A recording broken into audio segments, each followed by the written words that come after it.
Las décadas de inestabilidad posteriores a la obtención de la independencia impidieron la maduración de una política económica que permitiera consolidar un mercado nacional integrado, así como la reinserción del país en la economía mundial. El porfiriato finalmente logró estabilidad, puso en marcha un sistema político eficiente que logró una prolongada paz porfiriana, sustentada en la cooptación y en la represión. El contexto internacional le fue favorable, pues las potencias de la época requerían comprar materias primas y exportar capital. En tal circunstancia, México desarrolló una economía agrominera exportadora, desarrollando enclaves productivos sobre la base del capital extranjero. En el porfiriato la economía creció a un ritmo superior al ritmo del crecimiento de la población. Sin embargo, una oligarquía concentraba la mayor parte del ingreso, mientras la mayoría de la población experimentaba marginación, el despojo de sus tierras y miseria. El crecimiento económico del porfiriato careció de justicia social. Cuando un sector de políticos y empresarios nacionales buscaron su lugar en la política y en la economía del país, y no lo encontraron, porque los inversionistas extranjeros y una clase política cerrada y envejecida, impedían el crecimiento de esta pujante burguesía nacional, entonces, la oposición al régimen madura con la política antireeleccionista y el crecimiento de líderes agrarios y populares. Así, estalla la Revolución Mexicana. Tras el estallido revolucionario, fue necesario construir las bases del nuevo régimen, estabilizar al país y definir el proyecto económico.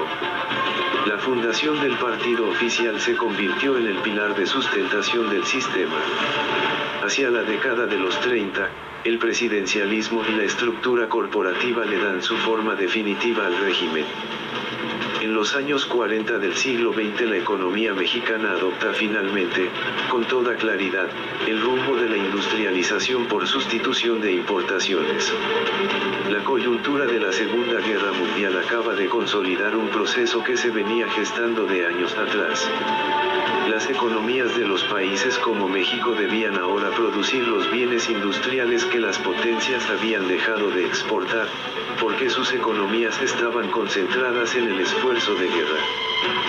México inicia así una industrialización que avanza desde la producción de los bienes industriales más simples, hacia la producción de bienes industriales más complejos.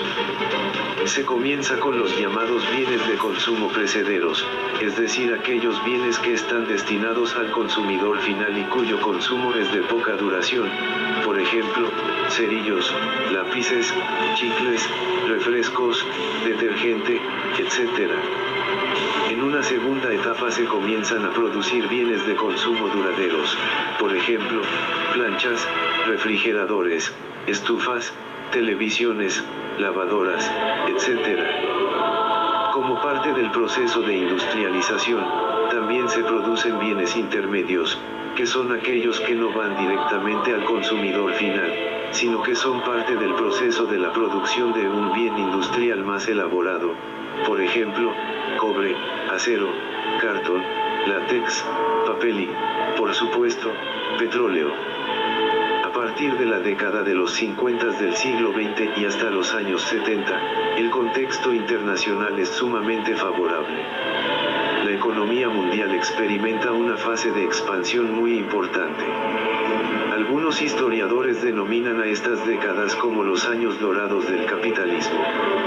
En México se experimenta así, el llamado milagro mexicano, un periodo de crecimiento económico sostenido sin inflación, en el que acontece un periodo acelerado de urbanización y crecimiento demográfico.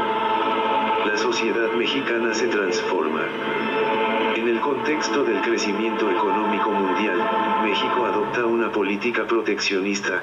Esto significa que levanta una barrera entre la economía nacional y el mercado internacional. Esa barrera se levanta con los impuestos que las mercancías extranjeras tienen que pagar para entrar al mercado nacional. Al encarecer las mercancías del exterior, estas se vuelven prácticamente inalcanzables para el consumidor nacional. Así, el consumidor mexicano debe comprar las mercancías producidas en el país. La única grieta en esa barrera es la que representaba el mercado negro, el contrabando, como se conocía en la jerga popular, la fayuca. En ese periodo no era fácil conseguir productos del extranjero. Sin embargo, el modelo económico tenía un defecto: la industria nacional no exportaba, no podía competir con los productos industriales extranjeros. Por esta razón la industria mexicana dependía de los otros sectores económicos nacionales para conseguir dólares. Dependía especialmente de las exportaciones del sector agrario y del petróleo. La industria necesitaba dólares o divisas, porque la industrialización nacional había quedado trunca. Esto significa que la industria nacional nunca desarrolló un sector muy importante. No desarrolló el sector de bienes de capital, es decir, el sector de la producción de maquinaria que utiliza la producción industrial.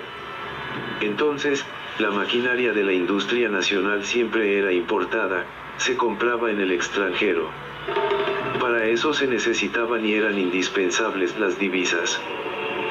Cuando el sector agrario entra en crisis y se comienza a comprar más de lo que se vende al exterior, entonces, solo hay una forma de conseguir divisas: endeudarse con el exterior.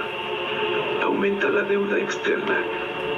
En los años 70, por unos años la producción y exportación de petróleo, parecía que no solo evitaría una crisis, sino que volvería rico al país.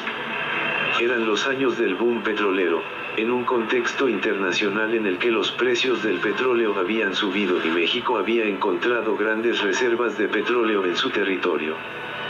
En esa situación, el gobierno mexicano se endeudó sin prever posibles consecuencias adversas, con la idea de invertir en la producción petrolera y así poder exportar más. Sin embargo, cuando el precio del petróleo comienza a bajar, la economía mexicana queda estrangulada por un endeudamiento impagable. Se tiene que declarar la suspensión en el pago de la deuda externa y la economía mexicana inicia una larga y penosa crisis en los años 80. Así termina el modelo de industrialización y crecimiento económico proteccionista que caracterizó a la economía mexicana en el periodo posrevolucionario, entre 1940 y 1982. Guión del profesor Oscar Mendoza Ramírez.